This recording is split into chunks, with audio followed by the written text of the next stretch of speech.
Avinash institute of education में आप सभी का स्वागत है। मैं हूं अविनाश मिश्रा। आज के इस वीडियो में हम पृथ्वी की आंतरिक संरचना के बारे में अध्ययन करेंगे। आंतरिक संरचना का मतलब होता है आंतरिक बनावट, यानी हमारी पृथ्वी अंदर से किस प्रकार दिखती है, इसकी बनावट कैसी है, इसी के बारे में इस वीडियो में हम गहराई से अध्ययन करेंगे।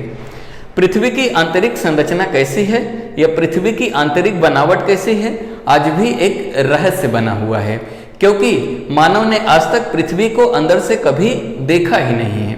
अगर हमें पृथ्वी की आंतरिक बनावट को समझना है तो क्या करना पड़ेगा? भू सतह से पृथ्वी के केंद्र तक हमें खुदाई करना पड़ेगा। केंद्र मतलब पृथ्वी के बीचों बीच भाग में, यानी जहां से हम रहते हैं वहां से लेके पृथ्वी के केंद्र तक खुदाई करेंगे, तभी हम पृथ्वी की आंतरिक संरचना या आंतरिक बनावट को अच्छे से समझ सकते हैं। तो भू सतह से लेके 6371 किलोमीटर खुदाई करने के बाद ही हम पृथ्वी के केंद्र तक पहुंच सकते हैं। इतना खुदाई करेंगे तभी हम पृथ्वी की आंतरिक संरचना को समझ सकते हैं। तो अफ्रीका में जो सोने की खदानें हैं उसकी जो गहराई है वो सिर्फ 3 से 4 किलोमीटर गहरी है। समझ में आ गया? उससे अधिक गहराई में जा पाना संभव नहीं है, क्योंकि जैसे जैसे हम पृथ्वी के केंद्र की तरफ बढ़ते जाते हैं वैसे क्या होता है, तापमान में वृद्धि होने लगती है। और आर्कटिक महासागर के कोला क्षेत्र में जो है तेल की खदानें पाई जाते हैं, जिसकी जो गहराई है वो सिर्फ 12 किलोमीटर है। समझ में आ गया? और ज्वालामुखी का जो लावा होता है, जो मैग्मा होता है, जो पृथ्वी के अंदर से बाहर आता है, वो सिर्फ 60 किलोमीटर की गहराई से बाहर आता है। इससे अधिक गहराई का पता कर पाना संभव नहीं है।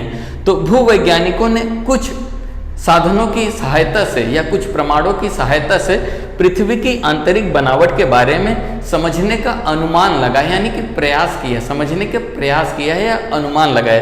तो आइए देखते हैं कि भूवैज्ञानिकों ने किन साक्ष्यों के आधार पर या किन साधनों के आधार पर पृथ्वी की आंतरिक संरचना को समझने का प्रयास किया है। ठीक है, तो इसको मिटा देता हूं ताकि मैं आपको समझा पाऊं। तो भूवैज्ञानिकों ने पहला सहारा लिया घनत्व का आधार। पहला जो है घनत्व, ये है पृथ्वी। जैसे जैसे हम पृथ्वी के केंद्र की तरफ जाते हैं वैसे वैसे क्या होता है, घनत्व बढ़ने लगता है। समझ में आ गया? जैसे जैसे हम पृथ्वी के केंद्र की तरफ जाते हैं वैसे वैसे क्या होता है, घनत्व में वृद्धि होने लगती है। तो पूरे जो पृथ्वी का औसतन घनत्व है वो 5.5 ग्राम प्रति घन सेंटीमीटर है। याद रखना, बहुत इंपॉर्टेंट है, कई बार प्रश्न पूछा जा चुका है। पूरे पृथ्वी का औसतन घनत्व कितना है? 5.5 ग्राम प्रति घन सेंटीमीटर है। समझ में आ गया? पृथ्वी की सबसे ऊपरी परत का जो घनत्व है वो है 3 और मध्य परत का घनत्व है वो है 5 और पृथ्वी के केंद्र का जो घनत्व है वो है 11। याद रखना, बहुत इंपॉर्टेंट है, कई बार प्रश्न पूछा जा चुका है। पृथ्वी के ऊपरी परत का जो घनत्व है वो है 3, मध्य परत का घनत्व है 5 और केंद्र का जो घनत्व है वो है 11। याद रखना, ठीक है। तो पृथ्वी के अलग अलग जगह पे अलग अलग घनत्व वाली परतें पाई जाती है। समझ में आ गया? इससे यह निष्कर्ष निकलता है पृथ्वी के अलग अलग जगह पे अलग अलग घनत्व वाली परतें पाई जाती है। तो पहला जो था वो क्या था, घनत्व के आधार पर। फिर भूवैज्ञानिकों ने दबाव के आधार पे, समझ में आ गया? पहला जो है घनत्व, दूसरा जो है दबाव।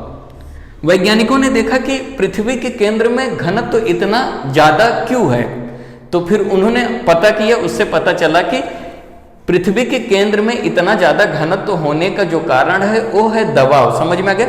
पृथ्वी के ऊपर क्या होता है, केंद्र की तरफ पृथ्वी का दबाव होता है, दबाव के कारण यहाँ पे जो है घनत्व ज्यादा पाया जाता है। उसके बाद तापमान की सहायता से, जैसे जैसे हम पृथ्वी के केंद्र की तरफ बढ़ते जाते हैं वैसे वैसे हर 32 मीटर की गहराई में जाने पर 1 डिग्री सेल्सियस जो है तापमान बढ़ जाता है। याद रखना, बहुत इंपॉर्टेंट है, प्रश्न पूछा जा चुका है। पृथ्वी के केंद्र की तरफ या पृथ्वी की गहराई की तरफ जाते समय हर 32 मीटर की गहराई में 1 डिग्री सेल्सियस जो है तापमान बढ़ जाता है। समझ में आ गया? तो वैज्ञानिकों ने घनत्व, दबाव और तापमान के आधार पर पृथ्वी की आंतरिक संरचना को समझने का प्रयास किया। और उसके बाद ये पहला साधन था और दूसरा जो साधन है वो है ज्वालामुखी, ज्वालामुखी और भूकंप, भूकंप विज्ञान की सहायता से। समझ में आ गया? तो ज्वालामुखी से क्या होता है, पृथ्वी के अंदर से तरल पदार्थ बाहर आता है। इससे यह सिद्ध होता है पृथ्वी के अंदर जरूर कोई ऐसी परत पाई जाती है जो कि तरल अवस्था में है। समझ में आ गया? भूकंप विज्ञान ही एक ऐसा स्पष्ट रूप से प्रत्यक्ष साधन है जिससे पृथ्वी की आंतरिक संरचना को समझने का अनुमान जो है लगाया गया है। समझ में आ गया? भूकंप विज्ञान की सहायता से जो भूकंपी तरंगे होती हैं उसे सिस्मोग्राफी यंत्र से रीड करके पृथ्वी की आंतरिक संरचना को समझने का जो है प्रयास लगाया गया है। तो आइए हम समझते हैं इसके व्याख्या के बारे में।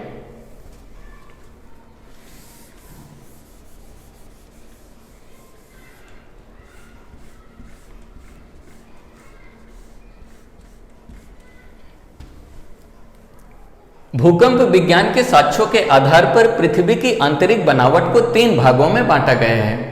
भूकंप विज्ञान के साक्ष्यों के, साक्ष्य का मतलब होता है प्रमाणों के आधार पर पृथ्वी की आंतरिक संरचना को 3 अलग अलग भागों में बांटा गया है। जो पहला परत है भूपर्पटी जिसे अंग्रेजी में क्रस्ट कहा जाता है, दूसरा है प्रवार जिसे अंग्रेजी में मेंटल कहते हैं, तीसरा जो है क्रोड जिसे अंग्रेजी में कोर कहा जाता है। समझ में आ गया? तो भू सतह से लेके 30 किलोमीटर की गहराई तक का जो भाग है उसे क्रस्ट कहा जाता है। 30 किलोमीटर से लेके 2900 किलोमीटर की गहराई का जो भाग है उसे मेंटल कहा जाता है। 2900 किलोमीटर से लेके 6371 किलोमीटर तक का जो भाग है उसे कोर कहा जाता है। समझ में आ गए? तो आइए एक एक के बारे में अच्छे से समझते हैं। सबसे पहले हम देखेंगे भूपर्पटी जिसे अंग्रेजी में क्रस्ट कहा जाता है। पृथ्वी की सबसे ऊपरी परत ठोस है। पृथ्वी की जो सबसे ऊपरी परत है जिसे क्रस्ट कहा जाता है जो कि ठोस है। समझ में आ गया? जिसका विस्तार भूपटल से लगभग 30 किलोमीटर की गहराई तक है। क्रस्ट का विस्तार कहां से कहां तक है? भूपटल से लेके यानी भू सतह से लेके 30 किलोमीटर की गहराई तक का जो भाग है उसे क्रस्ट कहा जाता है या भूपर्पटी कहा जाता है। क्लियर हुआ? आगे समझो। इसकी मोटाई महाद्वीपों व महासागरों के बीच अलग अलग है। अगर हम क्रस्ट की बात करें तो इसकी जो मोटाई है वो महाद्वीपों और महासागरों के बीच अलग अलग पाई जाती है। कैसे अलग अलग पाई जाती है समझ लो। ए मान लेते हैं ए वाला जो भाग है ए महाद्वीप है और ए वाला जो भाग है ए महासागर है। महासागर के जो बीच इसकी मोटाई जो होती है वो कम होती है और महाद्वीपों पे इसकी जो मोटाई होती है वो अधिक होती है। समझ में आ गया? क्रस्ट की जो मोटाई है वो महाद्वीपों पे अधिक होती है और महासागरों के पास कम होती है। क्यों? क्योंकि महासागर जो होते हैं गहरे होते हैं और महाद्वीप जो होते हैं वो उठे हुए होते हैं। समझ में आ गए? इसीलिए क्रस्ट की जो मोटाई है वो महाद्वीपों पे अलग होती है और महासागरों के पास अलग होती है। समझ में आ गया? महासागरों के नीचे इसकी औसत मोटाई जो है 5 किलोमीटर है। क्रस्ट की जो मोटाई है महासागरों के नीचे कितना है? औसत 5 किलोमीटर है। समझ में आ गया? इसकी मोटाई जो है महासागर के नीचे कितनी है? 5 किलोमीटर है। क्लियर हुआ? तथा महाद्वीपों के नीचे 30 किलोमीटर है। महाद्वीपों के नीचे क्रस्ट की जो मोटाई है वो 30 किलोमीटर है। क्लियर हुआ? याद रखना, वेरी वेरी इंपॉर्टेंट है, कई बार प्रश्न पूछा जा चुका है। क्रस्ट का औसत घनत्व जो है 3 ग्राम प्रति घन सेंटीमीटर है। क्रस्ट जो है इसका औसत घनत्व कितना है?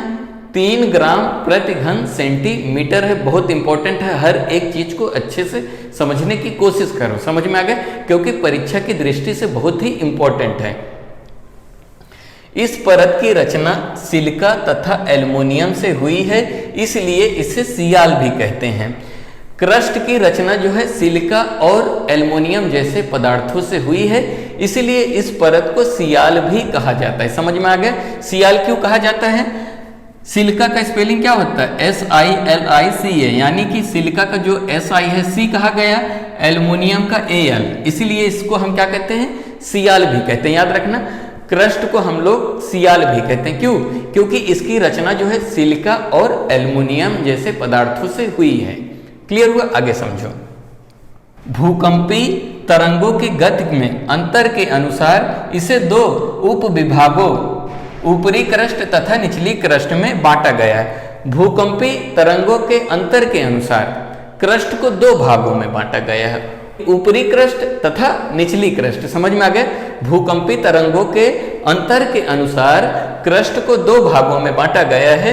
एक को हम कहते हैं ऊपरी क्रस्ट और एक को कहते हैं निचली क्रस्ट। क्रस्ट को याद रखना, दो भागों में बांटा गया है। मान लेते हैं यहाँ पे मैं क्रस्ट बना देता हूँ। क्रस्ट को भी दो भागों में बांटा गया है।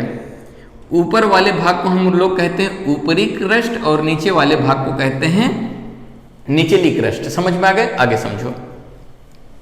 ऊपरी क्रस्ट का जो घनत्व है वो है 2.8 तथा निचले क्रस्ट का जो घनत्व है वो है 3। यहाँ पे देख रहे हो, घनत्व के अनुसार या भूकंपी तरंगों के गति के अनुसार क्रस्ट को दो भागों में बांटा गया है। ऊपर का जो घनत्व है वो है 2.8 और नीचे परत का जो घनत्व है वो है 3। घनत्व के अनुसार भी हमने क्या किया, इसे दो भागों में बांट दिया। समझ में आ गया?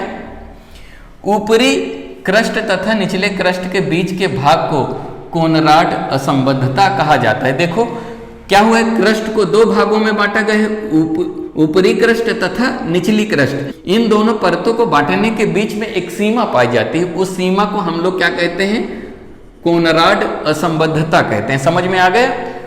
ऊपरी क्रस्ट और निचली क्रस्ट के बीच में जो भाग होता है उसे हम लोग कोनराड असंबद्धता कहते हैं। यानी ऊपरी क्रस्ट और निचली क्रस्ट को बांटने वाली सीमा को कोनराड असंबद्धता कहा जाता है। याद रखना। क्लियर हुआ? आगे समझो। अब हम देखेंगे दूसरा जो है प्रवार।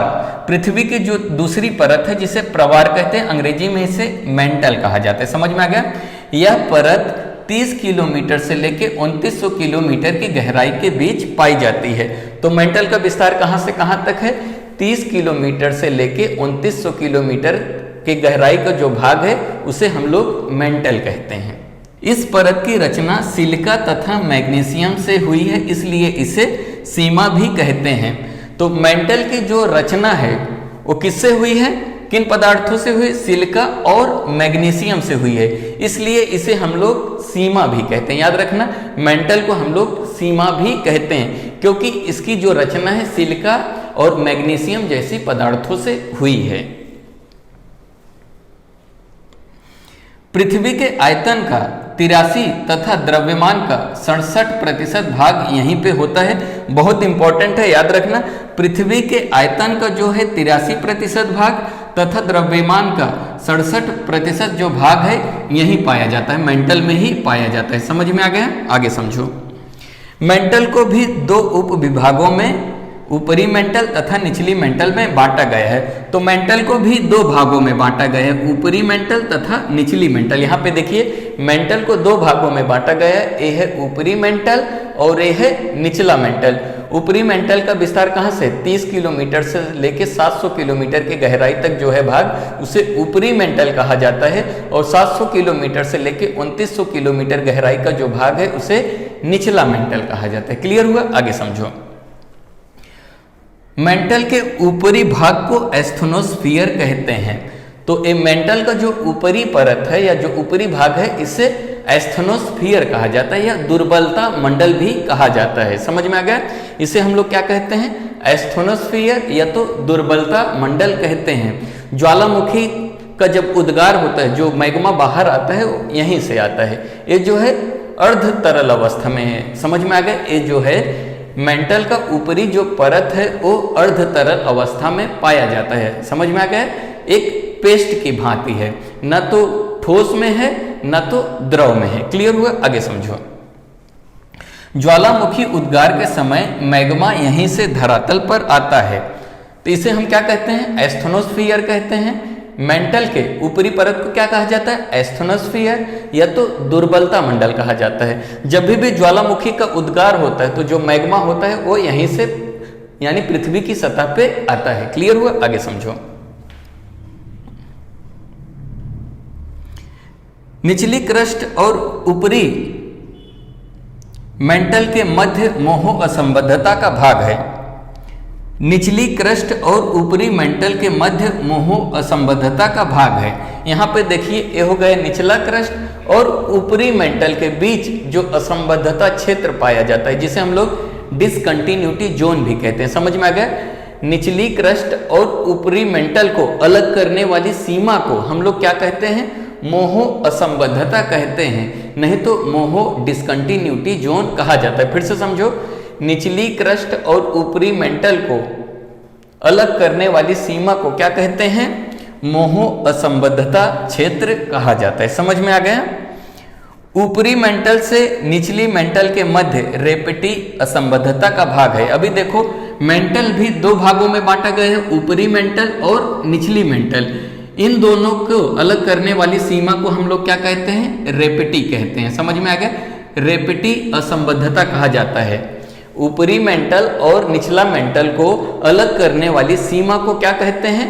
रेपेटी असंबद्धता क्षेत्र कहते हैं। क्लियर हुआ? एक सीमा पाया जाता है जो क्या करता है? ऊपरी मेंटल और निचली मेंटल को अलग करता है। उसी सीमा को हम लोग क्या कहते हैं? रेपेटी असंबद्धता क्षेत्र कहते हैं। क्लियर हुआ? अब हम समझते हैं क्रोड। समझ में आ गया? क्रोड को अंग्रेजी में कोर कहा जाता है। पृथ्वी के क्रोड का विस्तार 2900 किलोमीटर से लेके 6371 किलोमीटर अर्थात पृथ्वी के केंद्र तक है। तो क्रोड का विस्तार कहां से कहां तक है? 2900 किलोमीटर से लेके पृथ्वी के केंद्र तक, या तो 2900 किलोमीटर से लेके 6371 किलोमीटर की जो गहराई का भाग है उस भाग को हम लोग क्रोड कहते हैं या तो कोर कहते हैं। क्लियर हुआ? इस परत का औसत घनत्व जो है 10 से लेके 14 ग्राम प्रति घन सेंटीमीटर है। समझ में आ गया? पृथ्वी के केंद्र का जो घनत्व है वो कितना है?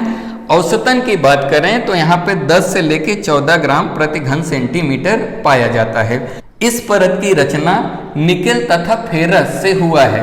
तो इस परत की रचना किससे हुआ है? निकेल तथा फेरस से हुआ है, इसलिए इसे नीफे भी कहते हैं।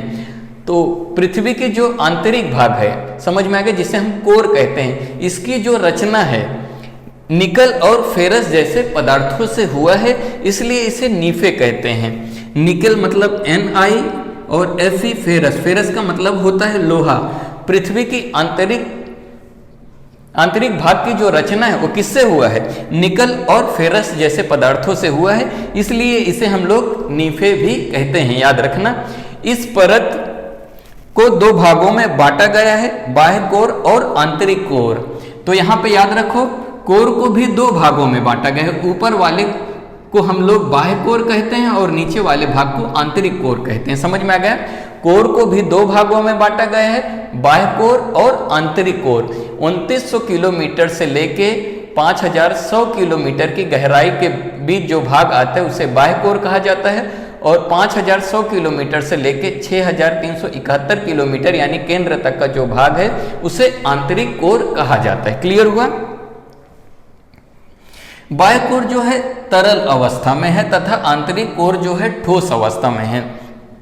पृथ्वी का जो बाह्य कोर है, ए वाला भाग, जो कि तरल अवस्था में है, और आंतरिक कोर जो है ठोस अवस्था में पाया जाता है। याद रखना, पृथ्वी का आंतरिक कोर जो है ठोस अवस्था में है और जो बाह्य कोर है वो तरल अवस्था में है। क्लियर हुआ? आगे समझो। निचले मेंटल तथा बाह्य कोर के मध्य गुटनबर्ग असंबद्धता है। यहाँ पे देखो, ये है निचला मेंटल और बाह्य कोर के बीच जो असंबद्धता क्षेत्र पाई जाती है, यानी इन दोनों को अलग करने वाली सीमा को जो हम लोग गुटनबर्ग असंबद्धता कहते हैं। निचला मेंटल और बाह्य कोर को अलग करने वाली सीमा को क्या कहा जाता है? गुटनबर्ग असंबद्धता कहा जाता है। परीक्षा की दृष्टि से बहुत ही इंपॉर्टेंट है, याद रखना। तथा आंतरिक कोर और बाह्य कोर के मध्य लेहमैन असंबद्धता। यहाँ पे देख रहे हो, बाह्य कोर और आंतरिक कोर के बीच जो एक असंबद्धता पाई जाती है उसे लेहमैन असंबद्धता कहते हैं। लेहमैन असंबद्धता क्या करता है? बाह्य कोर और आंतरिक कोर को एक दूसरे से अलग करता है। क्लियर हुआ? तो याद रखना, पृथ्वी का जो आंतरिक भाग है जिसे हम कोर कहते हैं, इसमें फेरस की मात्रा अधिक होती है, यानी इसकी जो रचना है लोहा से हुआ है। सबसे ज्यादा लोहा जो है पृथ्वी के कोर में पाया जाता है। तो वीडियो कैसा लगा कमेंट करके जरूर बताइए। अगर अभी तक इस चैनल को आपने सब्सक्राइब नहीं किया तो सब्सक्राइब कर लीजिए। वीडियो देखने के लिए धन्यवाद।